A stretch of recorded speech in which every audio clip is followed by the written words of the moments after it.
합니다. 1절에서 11절까지 천천히 작은 목소리로 침방울 튀기면 안 되니까 함께 하도록 하겠습니다.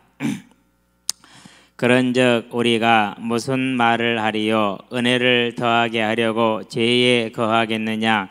그럴 수 없느니라. 죄에 대하여 죽은 우리가 어찌 그 가운데 더 살리요? 무릇 그리스도 예수와 합하여 세례를 받은 우리는 그의 죽으심과 합하여 세례를 받은 줄을 알지 못하느냐?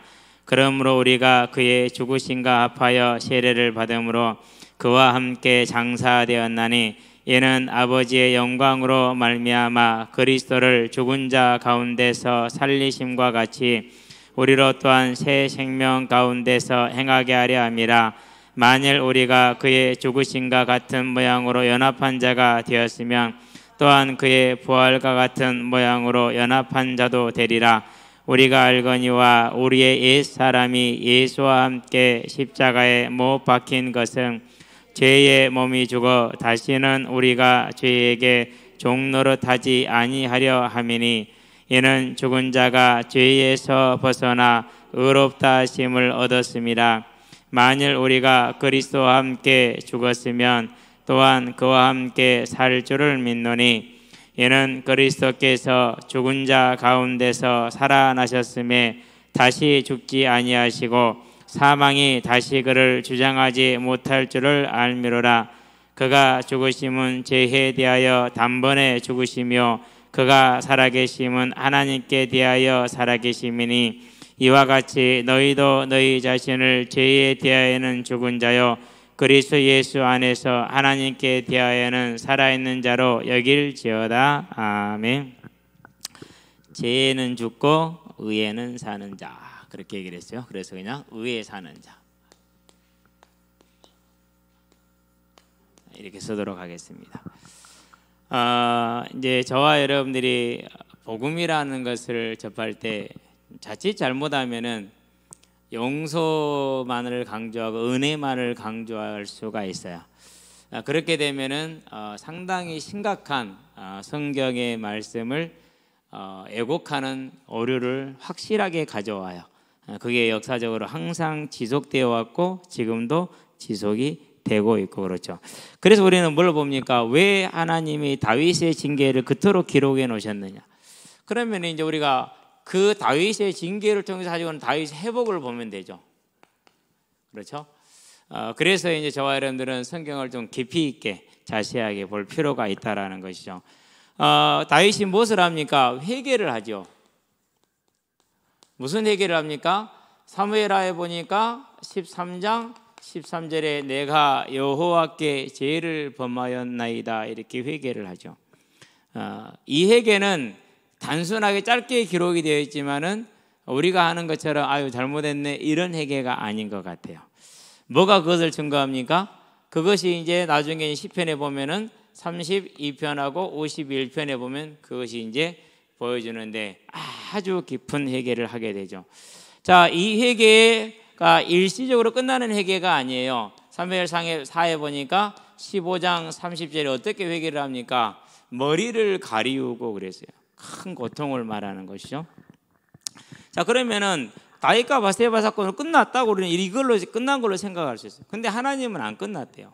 왜 그러죠? 그는 우리를 용서하시고 뿐만 아니라 우리를 모든 죄에서 깨끗게 하신다 그랬어요. 그럼 모든 죄에서 어떻게 깨끗해집니까? 그게 이제 하나님께서 저와 여러분들을 붙들어 주시는 거죠. 그게 뭐예요?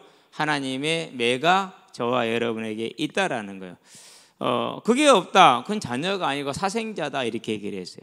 저와 여러분들은 자녀인 줄로 믿습니다. 그래서 다윗의 회개는 이 13장 13절을 시작으로 해서 죽을 때까지 이루어져요.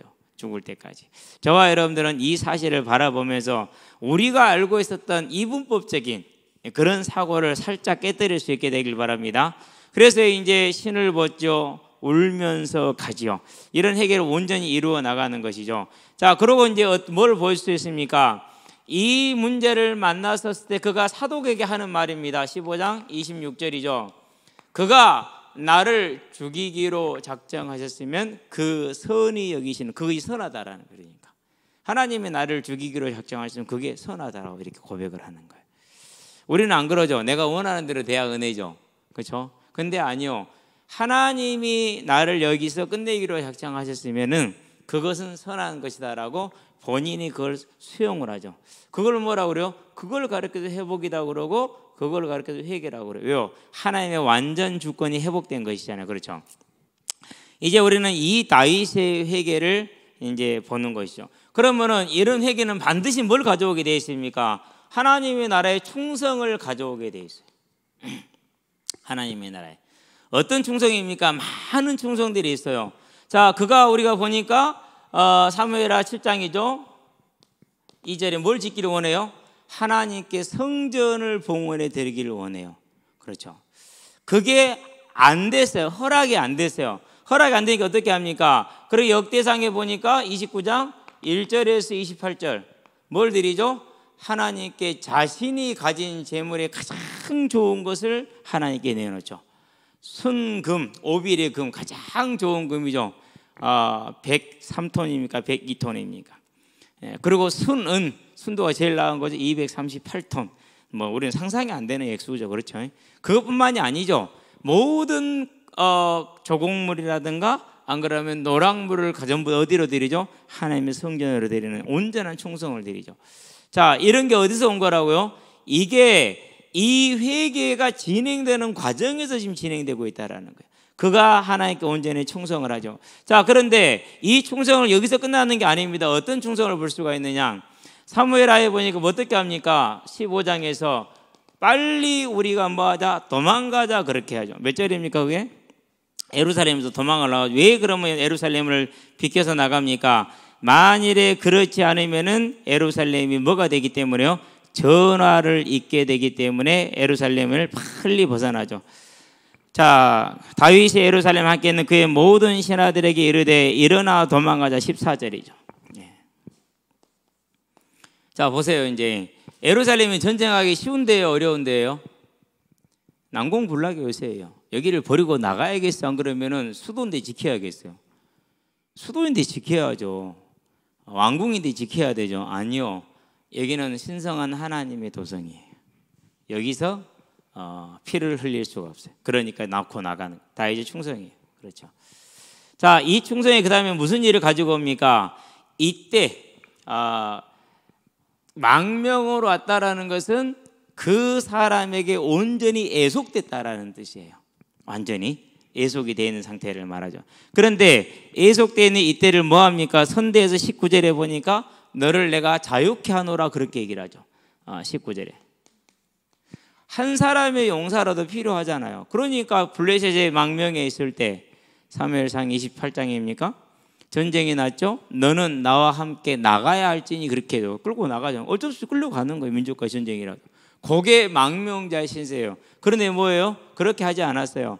하나님을 온전히 믿는 믿음이 있었기 때문에 이때에게 뭘 허락했어요? 자유를 허락해 줬어요. 대단한 하나님 앞에서 믿음이고 하나님에 대한 뭘 말하는 거죠? 저는 하나님을 믿습니다라는 충성의 표시죠. 자, 그걸 봤을 때 하나님이 얼마나 기뻤겠어요.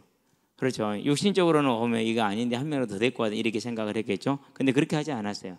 자, 그러면서 이제 무슨 일을 진행합니까? 그러면서 사독이 그리고 아비아달이 뭘 지고 나옵니까? 언약궤를 지고 나오죠. 아니다, 돌려 들어가라.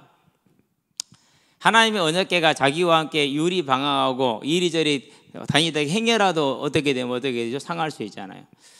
돌려보냅니다. 그러면서 뭐 합니까? 그러면서 그들에게 무슨 역할을 해라? 선견자 역할을 하라 그렇게 얘기를 합니다. 하나님의 이제 편에 서서 하나님의 뜻을 나에게 알게 하라는 겁니다. 누구를 드디어 찾은 거죠? 이제 제사장을 이제 찾는 것이죠. 잘했어요. 그렇죠? 자, 그러면서 뭐 합니까? 그러면서 사람의 힘으로 할 수 없는 것은 기도하죠. 하나님, 아히도벨의 계략을 무력하게 하옵소서 그래요. 그 말은 무슨 말입니까? 아니, 반역으로 도망가는데도 하나님이 누구 편이에요? 하나님이 자기 편이에요. 우리는요, 하나님이 매를 때릴 때 우리가 하나님을 서운하게 생각한다든가 낙심한다든가 안 그러면 뭐 불신앙한다든가 전혀 그러면 안 돼. 다윗을 보세요. 하나님, 아히도벨의 계략을 무력하게 하옵소서. 그 하나님에 대한 신뢰가 1도 상실되지 않았어요. 아름다운 기도죠. 그런데 누구를 만납니까? 이제 아렉 사람 후세를 만나죠. 아히도벨과 쌍벽을 이루는 그런 하나님의 신적인 지혜를 가진. 그래서 16장 23절에 보면 뭐라고 말합니까? 압살롬에게나 다윗에게나 아히도벨의 계략은 하나님의 그것과 같았더라 그랬어요. 예, 그러니 이제 아히도벨과 맞먹는 사람이 후세라. 뭐라고 말합니까? 네가 나와 함께 가면은 나에게 누를 끼치는 것이다. 그러면서 여차에 하나님의 계략을 주고 가죠. 자, 이렇게 하는 건 누구를 잡는 겁니까? 누구를 죽이는 거지? 이렇게 하면은 이러면 이제 압살롬을 죽이는 거죠. 아들, 그것도 그냥 아들이 아니죠. 장남이죠. 그냥 장남이 아니죠. 아끼고 사랑하는 장남이죠. 그래서 18장 6절에 뭐라고 한다고요? 너희는 압살롬을 선대하라. 죽이지 말라는 소리죠. 달리 벌을 주겠다는 그런 뜻을 가지고 있겠죠. 그런 장남이지만은 뭐 하는 거예요? 이 이상의 일들은 다 누구의 일이죠 지금? 하나님의 일들이야. 나에게는 압살롬이 장남일지언정 하나님에게는 하나님을 거역하고 반역한 불경건한 자일 뿐이에요. 그러니까 어떻게 하는 거예요? 그 하나님께 불경건한 자를 그리고 그 무리를 뭐하려? 폐할 충성된 계략을 하나도 착오 없이 차곡차곡 내잖아요. 이걸 뭐라고 그럽니까? 이것을 마태복음에 보니까 10장에서 37절 38절 자식을 나보다 사랑하는 자도 나에게 합당하지 않고 부모를 나보다 사랑하는 자도 나에게 합당하지 않고 자기 십자가를 지지 않는 자도 나에게 합당하지 않다.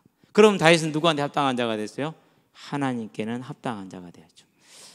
어려운 일이에요. 정말 어려운 일이에요. 자식의 일이면 우리가 이성을 상실하는 경우가 많고 믿음도 상실하잖아요. 그러는데 다윗은요, 비록 많은 실수를 했지만은 그 실수는 하나님의 징계로 인한 것이고 그제 하나님의 징계를 통해서 분명히 보여줬어. 뭘요? 불경건한 자는 죽는다라는 게 분명히 보여줬단 말이에요. 그러니까 이제 거기에 따라서 하나님의 뜻을 따라서 그 불경건한 자를 칠 준비를 분명하게 다 하죠. 그래서 결국 후세가 돌아감으로 인해서 아히도벨의 계략을 무력하고 다윗이 살았어요. 안 그랬으면은 아히도벨이 2천의 병사를 끌고 가서 아직 요단강 나루턱을 건너지 않았거든요. 치면은 이들이 혼비백산에 흩어질 것이고 피곤해 있으니까 그러면은 다윗만 쳐 죽이면은 이 일은 쉽게 끝납니다. 그 계책이 맞는 계책이었어요. 그런데 뭐라고 그래? 후세가 그것을 무력화시켜 버리죠. 그러니까 이 충성된 모습은 결국 누구를 잡는? 장남 아들 압살롬을 잡는 거예요. 그러나 하나님의 나라를 위해서는 당연히 할 일이에요. 그렇죠? 왜요? 압살롬이 한 것은 하나님을 업신여긴 일이 분명히 맞거든요. 신명기 17장 15절 업신여겼어요. 십계명 1계명부터 10계명까지 전부 다 업신여겼어요. 모든 걸 다. 그렇기 때문에. 자, 그럼 우리는 여기서 뭘 보는 것입니까? 하나님께서 그 사랑하시는 자, 곧 복음을 세우시기 위하여서 그 복음의 귀한 일꾼으로 주역으로 부름받은 다윗을 뭐 하는 거죠? 오래고 길고 잦은 징계를 통해서 그의 믿음을 붙들어지는 모든 불의에서 깨끗하게 하는 그 모습을 저와 여러분들은 지금 보고 있다는 사실이에요. 그래서 뭐가 이루어졌습니까? 그래서 하나님의 징계를 통해서 이루시고자 하는 우리의 유익을 위하여 하나님의 거룩하심에 참여케자 하더라는 이 뜻이 이루어졌죠. 저와 여러분들은 이 하나님의 거룩함이 뭡니까? 그게 다른 게 아니에요. 창세기 1장 27절 하나님의 형상. 왜 하나님 형상의 거룩함이죠? 그건 당연한 거죠. 두 번째 보니까 이제 짧게 할게요. 레위기 11장 45절 내가 거룩하니 너희도 거룩하라. 하나님 형상 하나님과 함께하는 것이죠. 나는 너희의 하나님이 되었다. 너희를 종되었던 애굽 땅에서 인도하여 너희 하나님 여호와라. 나는 내가 거룩하니 너희도 거룩하라. 함께하기 위해서는 뭐 해야 됩니까? 죄 가운데 있어서는 안 되죠. 반드시 거룩이란 걸 가지고 있어야 되죠. 그래서 결국 하나님의 징계의 뜻은 어디에 있는 것이요? 임마누엘을 이루는 데 있다라는 거. 임마누엘. 그래서 이제 우리가 우리 자신에게 닥쳐 있는 문제를 바라볼 때 사람과 세상의 시선으로 보지 말고 원인을 잡지 말고 어디에서 이 하나님의 일이 출발됐는가를 봐야 돼. 어디에 출발됐어요? 하나님의 출발은 여기에 우리의 거룩을 요구를 하시는 거예요. 저와 여러분이 죄에서 떠나기를 요구를 하시는 거예요. 하나님 앞에서 온전히 거룩한 자로 서시게 되기를 주의 이름으로 축원드립니다. 그게 하나님이 원하시는 거죠. 그래서 하나님이 우리에게 누구를 뭘 줍니까? 이 일을 위해 창세기 3장 15절 여자 우선을 주죠. 이것을 뭐라고 표현했습니까? 이사야서에서는 7장 14절에서 하나님이 저희와 함께 하십니다. 결국 뭘 뜻하시는 거였어요? 메시아 언약은 저와 여러분의 죄를 사함으로 거룩하게 해서 하나님과 함께 하되 이 땅에서 함께하고 천국에서 영원히 함께하고자 하는 하나님의 뜻이었다라는 사실. 그러면은 다윗을 내버려 둬야겠습니까? 안 그러면 그를 거룩함 가운데 세워야겠습니까? 그래서요, 세상 바라보지 말고 사람 원망하지 말고 내가 하나님을 떠나 있는 하나님이 나를 부르시는 그 소리를 뭘 통해서 봐라? 문제와 사건을 통해서 봐라. 그래야 뭐가 이루어지죠? 그래야 하나님의 뜻을 이루어요. 그래야 그 고난이 뭐가 되는 거예요? 의인은 그 죽음 가운데도 소망이 있는 고난이 돼요. 그렇지 않으면 어떻게 되죠? 미련하게 되어서 고난이 그냥 고난으로 끝날 뿐이에요. 저와 여러분들은 그 은혜가 임하게 하시기를 바랍니다. 자, 이게 이제 다윗을 회복시키신 하나님의 뜻이라면 그 앞으로 이것이 사무엘 한 내내 끝날 때까지 나갈 거예요. 열왕기상 1, 2장까지도 계속 나와요. 이제 우리는 계속 얘기를 해야 돼요. 성경이 그렇게 써졌으니까. 우리는 성경을 우리가 우리 멋대로 조합하는 자들이 아니고 있는 그대로 나가는 사람들입니다. 자, 두 번째입니다. 이것을 뭐라고 그럽니까? 이 회복을 구원이라고 그래요. 하나님의 구원. 하나님의 구원이죠. 자, 그러면은 이 하나님의 구원이 어디서 나옵니까? 이 하나님의 구원은 행위에서 나오는 것이 아니라 로마서 보니까 1장 17절에 하박국에 보니까 2장 4절에 나의 의는 오직 믿음으로 말미암아 살리라 그랬죠. 자, 그런데 여기에는 뭐가 생략되어 있었다고요? 하박국 2장 4절에는 나의 의는 오직 그의 믿음으로 말미암아 살리라 이렇게 되어 있어요. 근데 다윗은 뭘 뺐어요?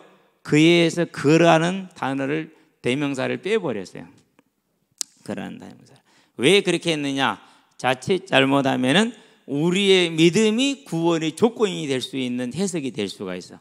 그래서 그라는 단어를 빼놓고 그냥 나의 의인은 믿음으로 살리라 이렇게만 이렇게 해놓은 거예요. 다윗은 구약을 인용할 때 아주 많이 그렇게 수정을 해서 인용을 해요. 그런데 베드로후서 3장에 보니까 뭐라고 말하죠? 8절입니까? 9절입니까? 보니까 다윗도 받은 것을 그랬어요. 그러니까 다윗에게 하나님이 구약을 줄 때 어떻게 주셨다고요? 그렇게 주셨다라는 거예요. 그래서 디모데후서 3장 16절이나 베드로후서 1장 21절이나 3장 15절이나 동일하게 뭐냐 받았다라고 얘기를 해요. 바울도. 그러니까 하나님이 그걸 허락을 하신 거죠. 하나님이 그렇게 하게 하신 거죠. 저와 여러분들이 의미를 정확하게 하기 위해서. 하나님이 구원 어디서 왔다고요? 나의 의는 오직 믿음으로. 어떤 믿음입니까? 로마서에 보니까 7장 1절부터 시작해서 8장 2절까지 바울이 하나님을 만나고 나서 하나님을 따라서 이제 의의 삶, 선한 삶을 살기를 원했어요. 그런데 살아보니까 안 되거든요. 애써도 안 되고 울어도 안 되고 아무리 애를 써도 안 돼요. 그래서 23절에 뭐라고 그러니까 오호라 나는 공고하는 자로다 누가 이 사망의 법에서 나를 건져내고 그러므로 우리 예수 그리스도께 감사하노니 그렇게 얘기를 했어요. 우리 힘으로 되니까 안 되니까 구원 받고도 안 되니까 예수를 믿고도 안 되니까 됩니까? 안 돼요. 신념과 믿음의 차이가 뭐냐? 신념은 전쟁이 나요.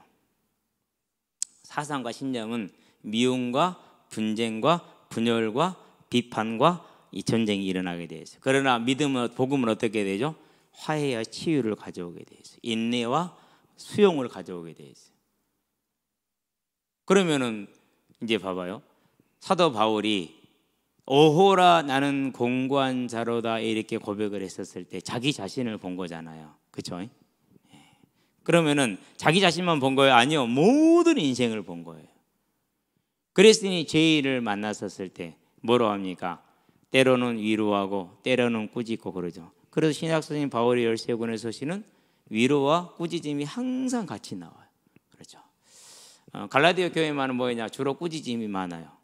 왜요? 거기에는 다른 복음을 속히 받아들였거든요. 그래서 갈라디아서를 잘못 오해하면은 와 그냥 은혜다 이렇게만 보면 진짜 오해하는 거예요. 그건 진짜 잘못 보는 거예요. 그렇지 않아요. 뭘 강조하는 거죠? 진짜 복음을 제대로 알려주는 게 그런데 거기서는 뭐냐? 너희가 다른 복음을 받았던 걸 꾸짖는 과정이나 그 과정이. 저와 여러분들은 어쨌든지 간에 하나님의 구원이 어디서 나온다고요? 우리 힘으로 할 수 없는 걸, 다윗의 힘으로 할 수 없는 거, 다윗이 스스로 거룩해질 수 있어요, 없어요? 없잖아요. 그러니까 뭐 하는 거예요? 그러니까 계속 매를 드는 거예요. 언제까지? 죽을 때까지. 그래서 뭐 하는 거예요? 그래서 그를 모든 불에서 깨끗하게 해서 하나님만 바라보게 만들고 있잖아요. 바울도 마찬가지예요. 아무리 싸워봤어 안 돼요. 그러니까 또 못 보니까 싸우다 넘어져서 또다시 그리스도를 붙들어요.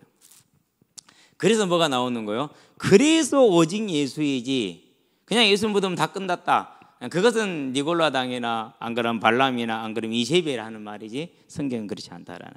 오늘 좀 설명을 하려고 준비를 해놨는데 시간이 많이 갈 것 같아서 로마서 이것도 한번 읽어봐야 되거든요. 전부 다 1절부터 11절까지는 봐야 되니까 할 수가 없어서 그냥 넘어가도록 하겠습니다.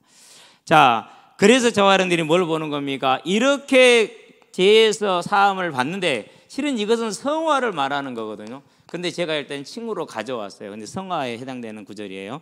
원래 바울이 쓸 때는 성화로 쓴 거예요. 그럼 우리도 그렇게 봐야 돼요. 그래서 성경을 하나씩 뽑아오면은 왜 이걸 썼는지 앞뒤를 다 빼버리기 때문에 많은 곡해가 일어날 수가 있어요. 물론 하나님께서 다 주장하시겠지만은요. 자, 그러면 우리는 뭘 보는 겁니까? 이제 로마서 3장이죠. 로마서 2장 1절부터 3장 여기까지 3절 로마서 2장 전체는 유대인들의 죄됨을 지적을 한다고 그랬어요. 그래서 3장에서는 이방인과 유대인 전부 다 죄인이라고 얘기를 했어요. 그러놓고 20절에 다른 한 법이 났으니 곧 하나님의 의라 이렇게 얘기를 하죠. 하나님 의라는 거예요. 이 의를 뭐라고 그랬어요? 24절 우리가 믿음으로 말미암아서 이신칭의다.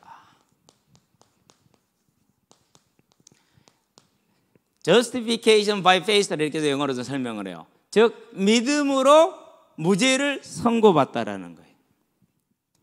죄인인데 죄를 용서받은 거예요. 믿음으로 대가를 지불했다라는 거예요. 그러니까 이 사람은 이제 이미 처벌받았으니까 더 받을 이유가 없다라는 말이 실은 그 말이에요. 누가 처벌받았죠? 예수님이 처벌받았죠. 그런데 우리는 그걸 경으로 여기면 되겠어요? 안 되겠어요? 그걸요 생명보다 귀하게 여겨야 돼요. 생명보다 귀하고. 그래서 그때부터는 뭐 하는 거예요? 진짜 복음을 받게 되면은 하나님의 나라와 하나님의 교회에 대해서 더욱더 진실함으로 헌신함으로 충성함으로 나오게 돼. 그게 정상적인 복음의 반응이에요. 정상적인 복음의 반응. 주변을 보니까 저를 보니까 그렇고 성경을 보니까 그렇더라고요. 그렇죠? 그래서 이것을 이제 이신칭의는 뭡니까? 이제 죄의 무엇에서 해방된 거죠? 형벌에서 벗어나지. 죄의 형벌이라는 게 뭐죠? 지옥 가는 거. 거기서 벗어난 걸 말해요. 자, 하나님의 구원이 그러면 어디에 있습니까? 자, 저와 여러분이 이제 이 이신칭으로 죄에서 벗어나고 죄의 형벌에서 벗어난 자들이 있어요. 그러면 지금부터 싸움은 어떻게 됩니까? 이제는 우리의 싸움이 이전에는 종이었으나 이제는 대적자가 됐죠. 뭐 하나 싸움이 필요하지? 지금부터는 이제 싸우는 싸움이 시작이 된 거죠. 그 싸우는 싸움을 뭐라고 그럽니까? 그 싸우는 싸움의 시작을 로마서 12장에서 이렇게 말하고 있어요. 1절에서 2절에 그러므로 형제들아 하나님께서 우리를 은혜로 말미암아 구원을 하셨으니 그러므로 형제들아 이렇게 설명을 하는 거지. 11장까지는 이신칭의를 설명한 거예요. 우리가 오직 믿음으로 구원을 받았기 때문에 그러므로 형제들아 내가 하나님의 모든 자비하심으로 너희를 권하노니 너희 마음을 새롭게 함으로 변화를 받아 이 세대를 본받지 말고 오직 하나님께서 기뻐하심과 의로하심과 선하신 뜻이 무엇인지를 뭐하도록 하라? 분별하도록 하라. 그렇게 얘기를 했어요. 뭐 해라? 분별해라. 그럼 지금부터는 분별해야 돼, 안 해야 돼요? 이 행위가 하나님께 영광인지 죄인지 분별해야 돼, 안 해야 돼요? 해야 돼요. 오늘 중학교 1학년 놈들이 쪼르르 화장실로 가더라고. 담배 피러 가는 거지. 우리 교회 한 놈이 왔어. 같이 또 가더라고. 담배 피러 가는 거지. 교회 다니는지 알죠? 교회에서 찬양팀 하는 것도 알죠? 나중에 알게 되겠죠, 다 이제. 아직 우리 교회 나오는 애들이니까. 근데 같이 했단 말이죠. 같이 돌아다녔단 말이죠. 어떻게 되죠? 제가 심히 곤란하게 됐어요. 이 아이들에게 이제 복음을 말을 해야 되는데 같이 이렇게 어울리고 다니고 같이 다 그런 걸 하고 다녔단 말이에요. 그래서 하나님께 올 때 기도해서 하나님, 저 아이들이 사람을 보지 않고 오직 하나님의 은혜 가운데 들어가는 은혜가 있게 하시옵소서. 그래서 구원이 저 아이들에게 주어지게 해 주시옵소서. 우리가 말했던, 물론 이제 어리니까 살리기 위해서 그렇다고 말할 수도 있어요. 저는 한 번도 그렇게 얘기해 본 적이 없거든요. 싸워야 되죠. 분별하라. 이건 이제 저와 여러분들이 성화를 향해서 나가는 길이죠. 그래서 에베소서 쭉 얘기하는 중에 뭐라고 말합니까? 에베소 5장 18절이죠. 술 취하지 말라, 이는 방탕한 것이니. 그렇게 얘기를 했어요. 방탕은 뭘 말하는 거죠? 주어진 자유를 잘못 쓰는 것을 말하는 거예요.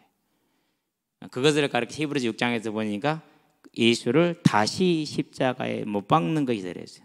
그럼 여기서 술 취하지 말라는 말은 일단은 문자적으로 술을 말하죠. 한 걸음 더 나아가서 상징적으로 뭘 말하죠? 세상의 모든 죄악을 말하는 거죠. 저는 술을 그렇게 많이 안 먹어봐서 몰라요. 근데 많은 사람들이 술이 왼수라고 그러더라고요.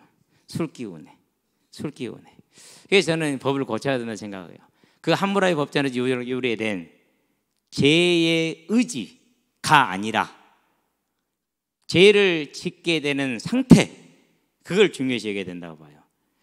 이 사람이 술을 자주 먹고 그때 실수했냐? 그럼 이 사람은 개선의 가능성이 무척 드물다.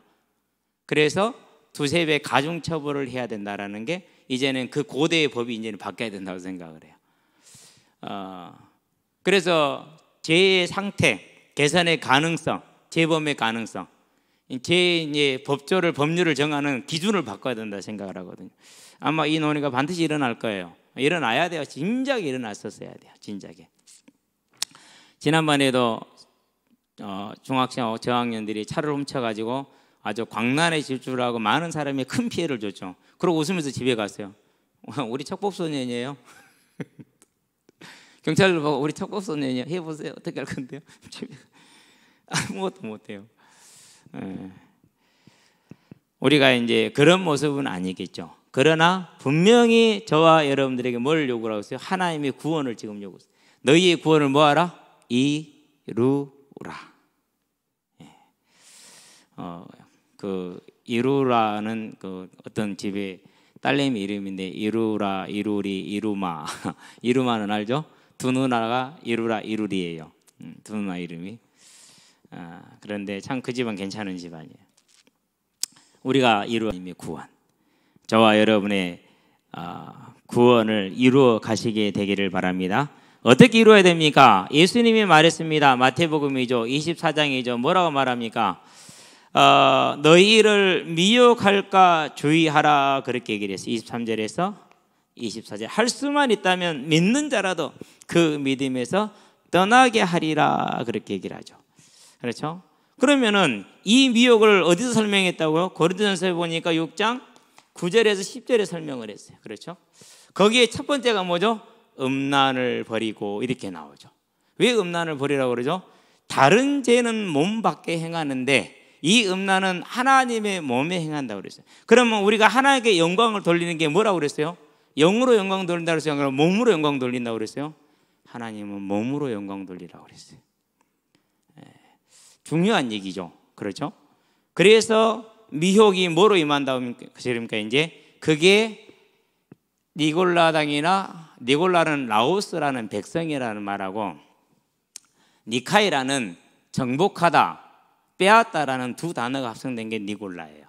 그래서 백성을 정복하다, 백성을 빼앗다라는 뜻이에요. 그 말을 구역적으로 옮기면 발람이라는 말이에요. 백성을 정복하다라는 뜻이에요. 같은 말, 이렇게 발람과 니골라는 같은 말이에요. 그럼 발람이 뭘 했죠? 사람들을 음란으로 빠뜨렸잖아요. 그렇죠? 그래서 미혹의 내용하고 이제 같아지는 거예요. 미혹의 내용. 그래서 저와 여러분들이 이 사실을 딱 분별할 때요, 이게 로마를 살린, 요게 실은 로마를 살린 거예요. 초대교회사를 보면은요, 기독교인들은 여기에서 벗어났거든. 이 미혹에서, 음란에서 벗어나 있어요. 그래서 조용히 알면서도 모르는 척 거기에서 이제 딸들을 취하기 시작을 한 거예요. 기독교 가정의 딸들을 취한 거예요. 왜? 다음 세대를 바라보고. 실은 그게 제일 큰 하나님의 역사 중에 한 가지였어요. 부인 못해. 아무도 그건 부인할 수 없는 거예요. 그렇죠? 자, 이것은 뭘 말하는 겁니까? 우리가 여기서 형벌에서 벗어났다라는 것이죠. 이것은 뭐에서 벗어나는 거? 죄의 지배에서 벗어나는 거예요. 오늘 이따 보면 나올 거예요. 죄의 지배에 대한 얘기가. 로마서 오늘 읽은 것 중에 나오거든요. 자, 그러면은 이제는 종이었지만 이제는 죄가 지금도 우리를 지배하는 이 지배와 뭐하라는 거죠? 싸우라. 하나님의 구원. 하나님의 구원은 지금도 저와 여러분에게 임하고 있다는 사실을 알고 다윗에게 임한 이 구원을 저와 여러분들이 잘 보게 되길 바랍니다. 그래서 다윗을 징계함으로 뭘 이룬 거죠? 하나님의 구원을 이뤘어요. 누구를 위해서요? 다윗을 위해서. 누구를 위해서요? 저와 여러분을 위해서.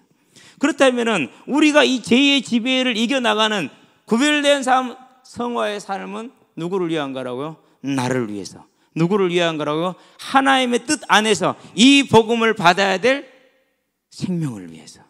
그럼 저와 여러분들이 이 구별된 삶이, 즉 죄의 지배에서 벗어나 죄를 다스리며 정복하는 성화의 삶이 얼마나 아름답고 중요한 삶인가를 봐야 돼요. 그렇죠? 우리끼리는 이해할 수 있을지도 몰라요. 그렇죠? 그러는데 내가 행령을 했어. 목사야. 다른 불신자가 알았어. 예수를 어떻게 보죠? 교회를 어떻게 보죠? 중요한 얘기예요. 이게 우리는 너로 인해서 다른 사람이 시험은, 내가 고기 먹는 것 때문에 시험도 난 고기 안 먹을란다. 바울이 말이죠. 저와 여러분들이 가야 될 길을 말하는 거죠.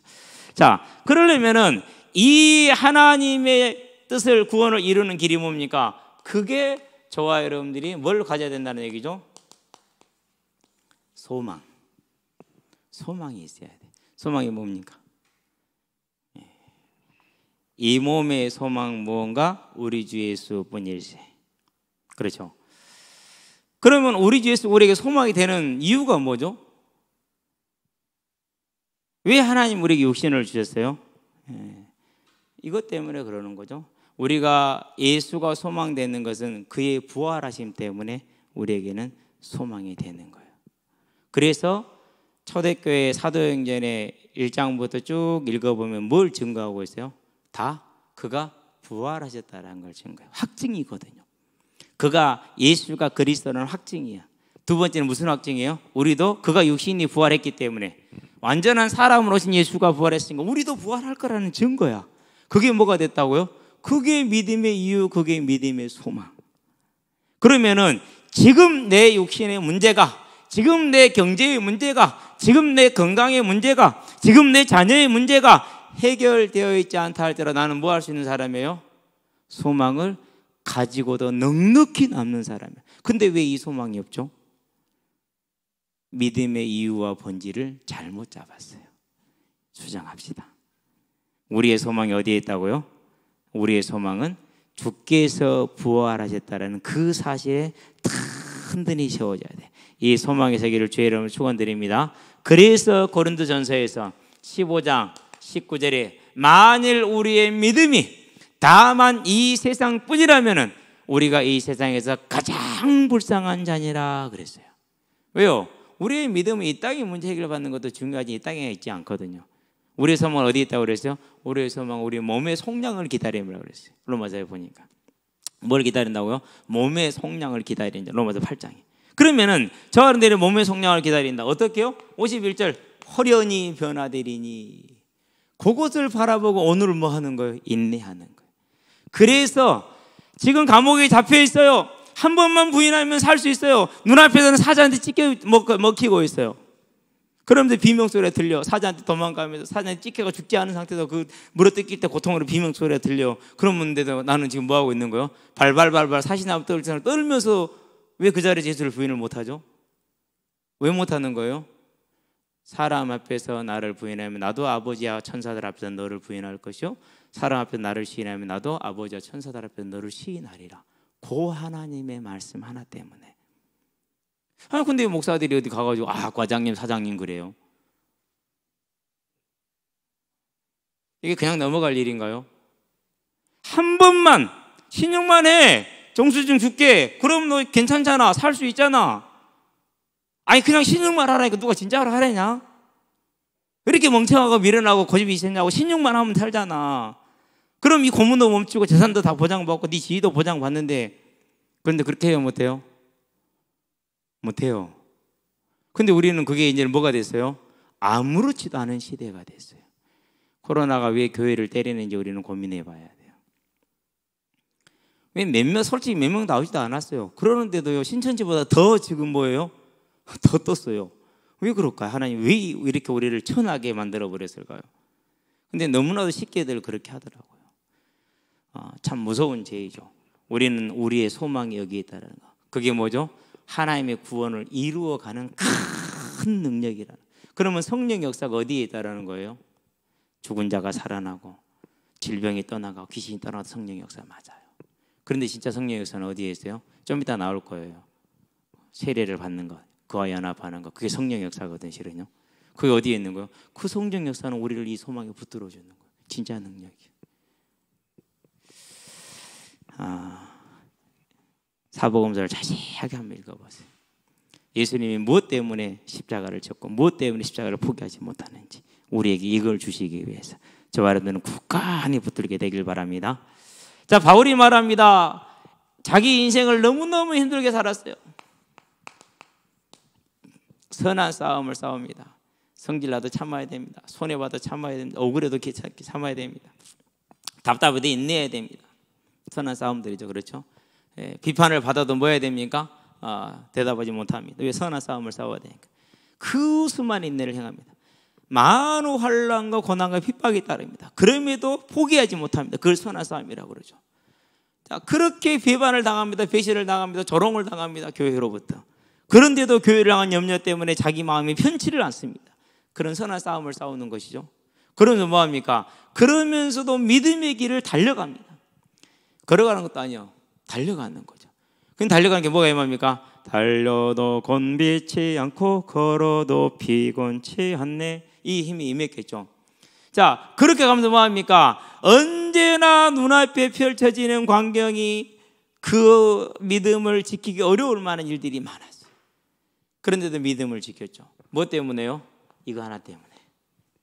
내게 주어질 면류관.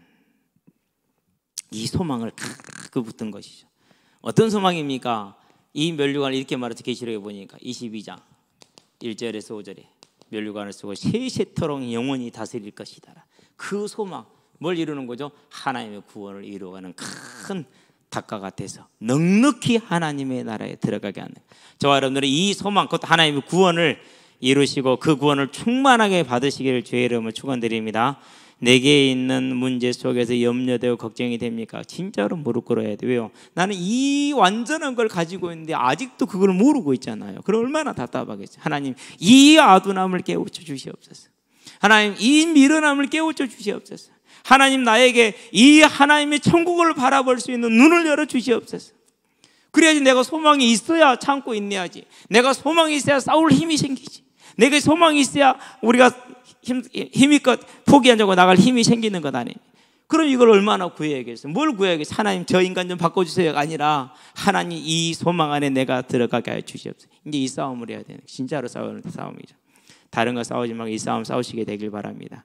반드시 하나님이 가정에, 경제에 다른 눈을 주는 것을 보게 될 것입니다. 자, 이게 이제 죄의 짓고 의에 사는 자가 싸워야 될 싸움이죠. 그러면 하나님이 왜 다윗을 징계하십니까? 다윗을 이 믿음에 뭐하게 하기 위해서요? 거하게 하기 위해서.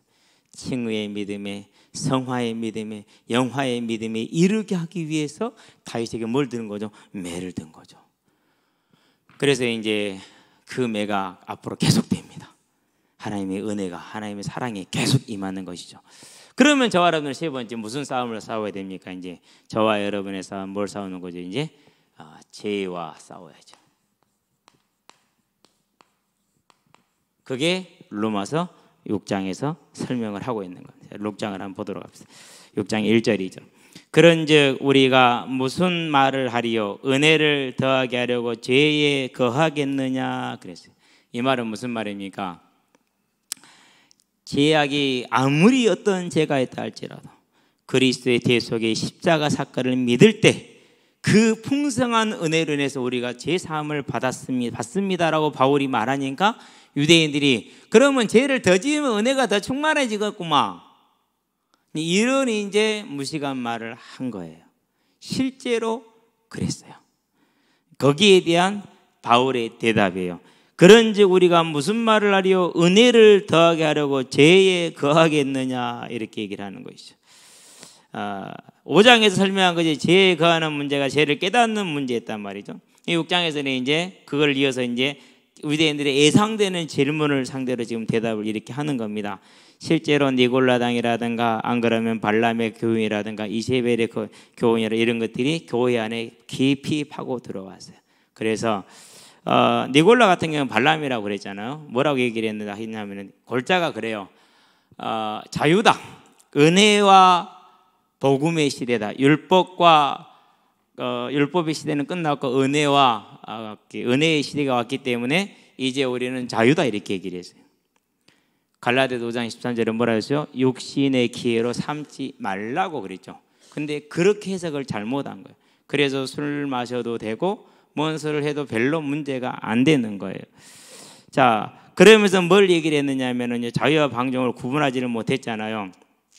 이신층에 그것을 사실상이 층에된 교리를 얘기를 하면서 너무나도 이렇게 하나님이 의롭다 하시는 그걸 강조를 하다 보니까 죄에 대해서 싸워야 되는 그 싸움을 약화시켰어요. 실제로 제 주변에서는 죄하고 싸우지 않는 사람들이 너무 많아요. 너무 쉽게 생각을 하더라고요. 괜찮대요, 복음이니까. 그래서 개척에서도 기억하시는 분들 기억할 거라니까는, 뭐가 복음이 있겠잖아요. 성경 한번 읽어보자. 그런 거 한 구절이라도 있는가? 일요일 날 매일 한 장씩, 일주일에 한 장씩 읽었던 거 기억하시는 분들은 기억할 거예요. 그렇죠. 다 이유가 있어서 그랬거든요. 자, 그러면서 이제 뭘 또 했냐면요, 구원의 과정에 있어서 인간의 행위를 완전히 배제시키기 시작을 했어요. 오로지 하나님이 주권적인 은혜로 구원받는 거, 이렇게 이제 얘기를 했거든요. 화면 중앙으로 잡았으니 칠판 다 썼어요. 이제. 예. 그렇게 되니까 뭐가 됩니까? 이제 죄에 대한 누구의 책임이 없어지는 거요? 내 책임이 없어져. 사단 때문에. 사단이 그랬어. 속았어 내가. 땡. 아니요, 땡 아니에요. 성경 어디에도 땡이 없어요. 바울 보죠. 제가 속았는데요. 그럼 땡 해야 되잖아요. 안 하잖아요. 죽을 때까지 그걸 다루잖아요. 그렇죠. 사도 바울도 마찬가지예요. 나는 죽을 때까지 내가 감당치 못할 자라는 사실을 고백했어요. 현재 진행형으로 얘기를 했어요. 왜? 내가 했던 일이 있기 때문에. 평생을 회개한 거예요. 그러니까 거기에 대해서. 우리는 뭔가 복음을 좀 오해했을 수도 있다라는 거. 구원파죠? 그러면 안 되겠죠. 그렇죠. 그래서 자유와 방종을 구분하지 못하게 되어서 부도덕이 판을 쳐도 교리적으로 그것을 제어할 수 없는 상태가 돼요. 자, 목회자가 음란한 행위를 했어요. 간음을 저질렀어요. 그러면은 치리를 해야 돼요, 안 해야 돼요? 치리가 돼요, 안 돼요? 근데 안 돼요. 목회자가 마약을 했어요. 치료 받아야겠죠. 그러면 치료를 하려면 뭘 내려놔야 되죠? 직분 내려놔야 되거든요. 내려놔요, 안 내려놔요? 안 내려놔도 돼요. 자, 정상적인 크리스찬들이 볼 때 이게 가능한 일인가요? 그렇죠. 이제 교리적으로 제어할 수 없는 상태가 된 거예요. 제어할 수 없는 상태가. 횡령을 했어요. 물어내야 돼, 안 물어내야 돼요?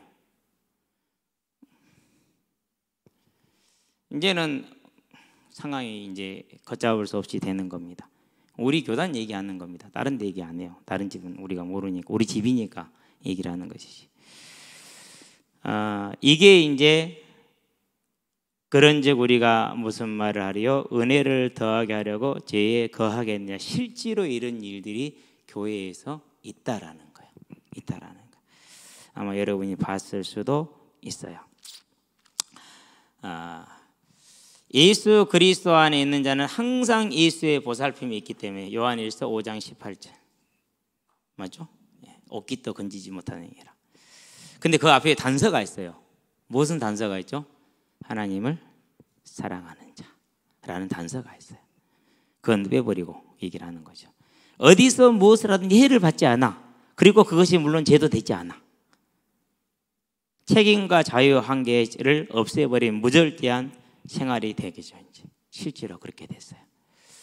우리는 이런 문제가 있었기 때문에 바울이 이 말을 했다라는 사실이에요. 그냥 한 게 아니에요. 로마 교회가 바울이 복음을 전하고 있는데 사람들이 바울이 전한 복음을 이신칭의를 듣고 이런 식으로 해석을 하고 이런 식으로 비판을 했고 또 실제로 이렇게 살게 됐고 고린도 교회 그렇죠? 그래도 고린도전서에 보니까 뭐라고 말합니까?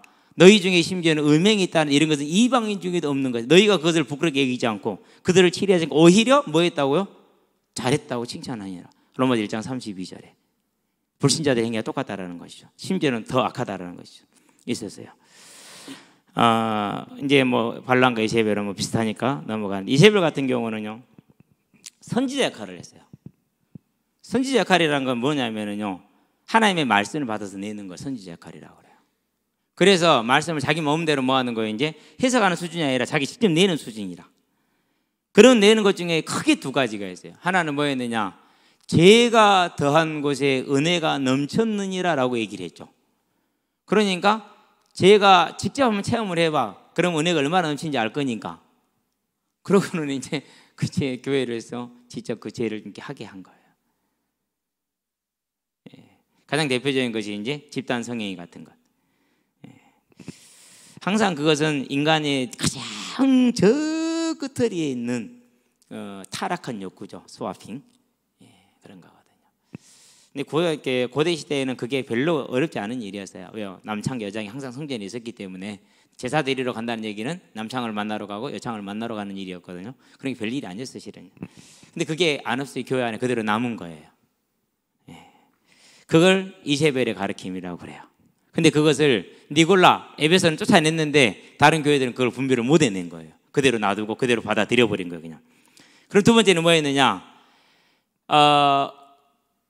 우상의 신들은 실제하지 않는다라고 얘기를 했어요. 제우스 실제하지 않잖아.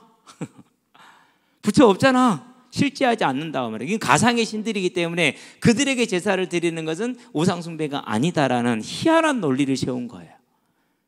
희한한 논리를. 그래서 그 지역에서 이제 경제 활동을 하려면 협동조합에 가입을 해야 되는데 협동조합에 가입하면 우상을 숭배를 해야 된단 말이에요. 그 조합마다 가지고 있는 우상이 있으니까 그걸 가능하게 해줬어요. 경제 활동을. 그래서 이제 이렇게 편안하게 살 수 있도록 이렇게 만든 것이죠. 그걸 이제 이세벨이 했던 일이죠. 그래서 저와 여러분들이요 세상의 그런 것을 따라가는 경제 모델이나 이런 걸 따라가는 건 대단히 주의를 해야 돼요. 주의를 해야 돼요. 그런 배경을 가지고 로마서 6장 1절이 쓰여졌다는 사실을 기억하시면 되겠고요. 자, 2절 갈게요. 그럴 수 없느니라. 죄에 대하여 죽은 우리가 어찌 그 가운데 더 살리요? 그렇게 얘기를 했어요. 죄에 대하여 죽었다 이 말은 무슨 말이냐면 부정과거 시제를 썼어요. 한 번 딱 끝나버린 거예요. 더 이상 반복이 안 되는 거예요. 즉 다시는 죄에 돌아가지 못하는 거예요. 과거 역사의 어느 시점에서 일어난 단회적인 사건이라 죽었다라는 것은 그래서 다시 일어나지 않을 것을 의미한다면 그 가운데 살 수 있느냐? 살려면은 살 수 없다 이 말을 말하는 거예요. 그래서 그럴 수 없는 이렇게 말하는 강한 부정은 뭘 말하는 거냐? 그리스도의 은혜는 성도에게 죄를 허용하는 면허장이 아니라 성도의 의를 회복시키는 특허장이야. 대단히 중요한 내용이 이 내용이 우리가 죄를 괜찮다라는 내용이 아니라 면허장이 아니라 성도를 뭐해서요? 의를 회복시키는 의를. 그럼 의를 회복했다 하나님과 함께하는 걸 회복시킨 거죠. 그러니까 하나님과 함께하니까 오감이 성령으로 바뀌잖아. 그러니까 이전에는 즐겁던 이제는 즐거워 안 즐거워요? 안 즐거워요. 이전에는 상상이 되는데 이제는 상상이 돼야 한대요. 탈 수가 없어요. 왜? 안에 주인이 바뀌었고 기준이 바뀌었기 때문에. 그래서 의를 회복시켰다라는 것은요, 우리를 정케했다라는, 하나님과 하나 되게 했다는 만들어. 그게 지금 2절에서 말하고 있는, 강조하고 하는 거예요. 죽었다, 끝났다, 완전히 끝난 것이다. 절대 되돌아갈 수 있는 것이 아니라는 거예요. 그 가운데 살리오, 더 이상 죄의 세력의 지배를 받는다, 안 받는다? 안 받는다라는 거예요. 그러는데 우리가 육신의 몸을 가지고 있기 때문에 영향이 있어요, 없어요? 영향이 있죠. 그래서 뭐 해야 된다? 싸워야 한다. 예, 싸워야 한다라는 것이죠. 3절을 봅니다. 무릇 그리스도 예수와 합하여 세례를 받은 우리는 그의 죽으심과 합하여 세례를 받은 줄을 알지 못하느냐. 여기서 세례는 외적인 표현이에요. 실제로 세례를 하면은 그리스도 합해지는 것이 아니고, 이 세례는 성령으로 인해서 우리가 하나님과 하나 되는 연합을 상징하는 것은 은유적인 표현이에요. 자, 그런데 이것을 이제 문자 그대로 해석하면 어떻게 되죠? 7성례가 영적인 뭘 갖게 되는 거죠? 의미를 갖게 되는 거예요. 그러는데 자, 우리가 세례 받았다 변화가 있는데 없어요? 아니잖아요. 뭐가 의미가 변화가 와요? 세례 받기 전에 변화 오죠. 저 같은 경우 세례 받기 전에 변화 왔거든요. 왜 그 변화가 오는 거예요? 성령의 연합으로. 그래서 여기서 이 세례는 성령으로 인해서 우리가 하나님과 함께 하나가 되었다라는 것을 표현하는 외적인 방법이, 알려주는 방법일 뿐이에요. 자, 이걸 다시 읽으면 뭐라 그러게 됩니까? 자, 무릇 그리스도 예수와 합하여 하나가 된 우리는, 성령으로 말미암아 하나가 된 우리는 그의 죽으심과 합하여 성령으로 하나 된 줄을 알지 못하느냐. 따라서 예수님이 십자가의 죽음으로 뭐에 대해서 완전히 끝났어요? 더 이상 죄에 대해서는 죄의 종에서 해방되어 버렸잖아요. 그런데 우리가 그 죄의 종으로 다시 머물 이유가 있어요, 없어요? 없다라는 말이에요. 지금 완전히 해방됐다라는 말이죠. 그렇죠? 자, 우리는 이제 그렇게 이해를 하면 되고 4절 갈게요. 그러므로 우리가 그의 죽으심과 합하여 세례를 받음으로 그와 함께 장사되었나니 이는 아버지의 영광으로 말미암아 그리스도를 죽은 자 가운데서 살리심과 같이 우리로 또한 새 생명 가운데서 행하게 하려 함이라. 자, 그러므로 1절부터 3절까지를 종합해서 결론을 말하는 것이죠. 우리가 그의 죽으심과 합하여 땡땡땡 함께 장사되었다. 세례를 받으므로 그와 함께 장사되었으니 얘기를 합니다. 그 말은 무슨 말입니까? 그리스도의 대속으로 말미암아서 저와 여러분들이 세상에 대해서, 곧 죄에 대해서 완전히 뭐 했다라는 거요? 죽었다라는 거. 이제는 술 먹고 싶은 욕구가 생겨요, 안 생겨요? 안 생겨요. 담배 피우는 욕구 생겨요, 안 생겨요? 실제로 안 생겨요. 정말로 이 의미 속에 들어가잖아요, 안 생겨요. 제가 얘기하잖아요. 성냥이 호름 따라 따라간다, 별빛 차가운 저숲길을, 얘기해요. 끝날 때 한수야 부르는 신목 소리에 깜짝 놀라 돌아보니 해탈 스님의 은은한 미소가 법당 마루에 빛나네. 법당 마루에 빛나네. 이게 이제 정태춘이 노래라. 새벽 산사에서. 처음부터 끝까지 정태춘보다 더 잘 불렀어요.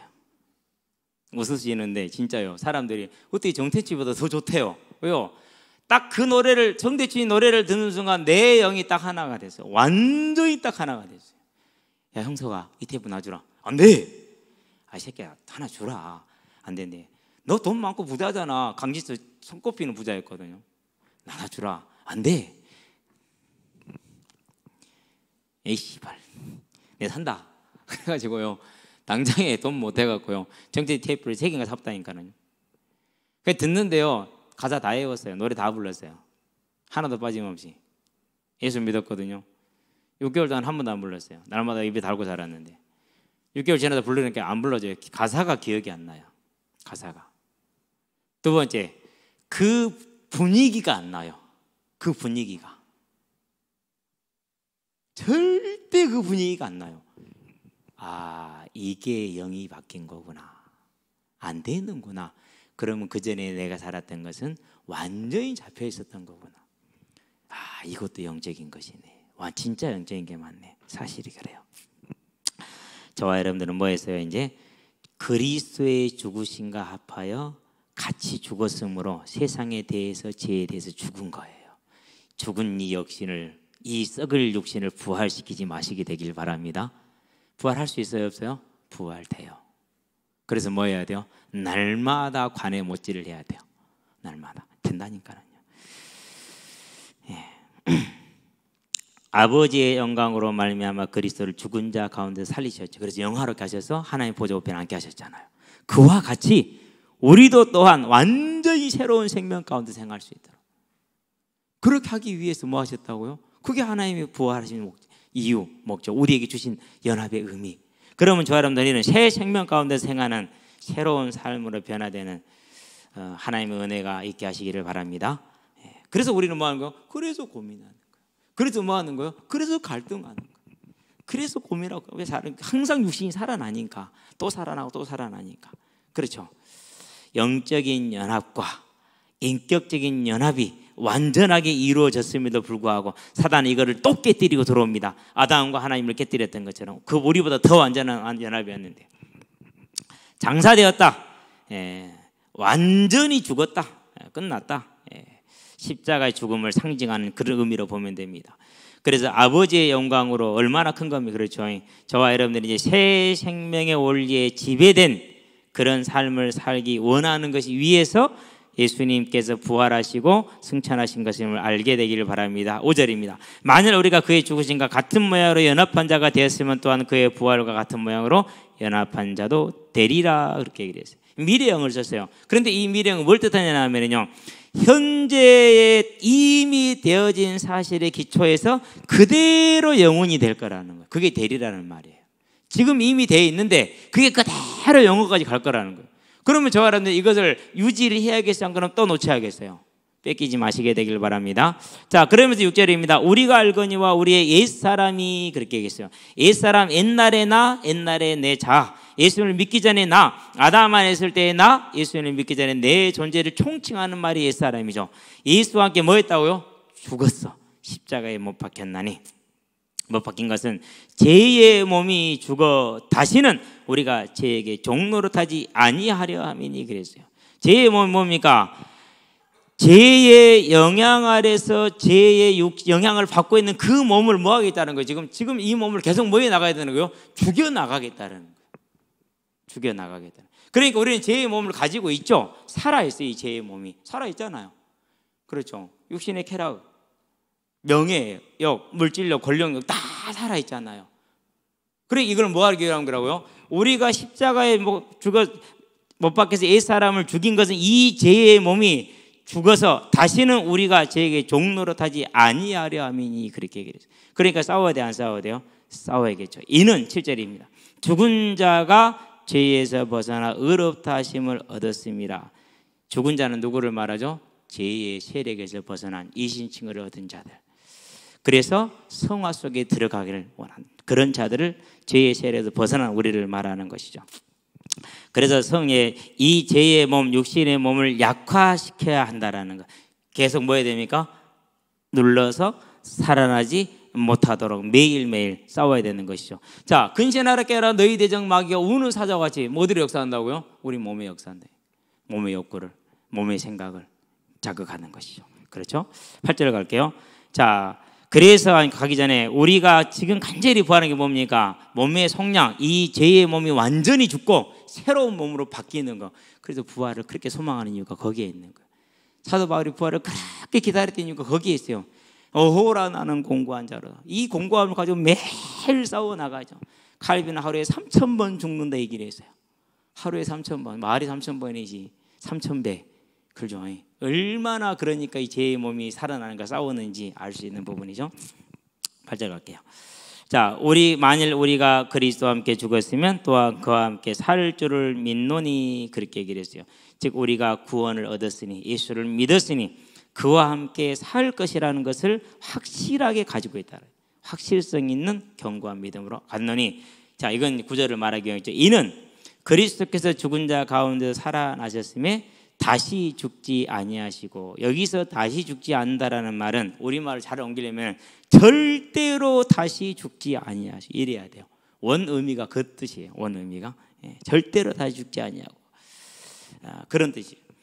사망이 다시 그를 주장하지 못할, 사망이 절대로 그를 다시 주장하지 못할 줄을 알미로라 그랬어요. 우리가 뭐하고 있다는 거죠? 승리의 확신을 가지고 있다라는 거예요. 승리의 확신을.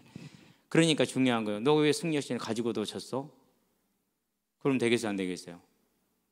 그거예요. 지금 저는 믿음이 약했어요. 승리 확신이 이미 알고 있었잖아. 가지고 있었잖아.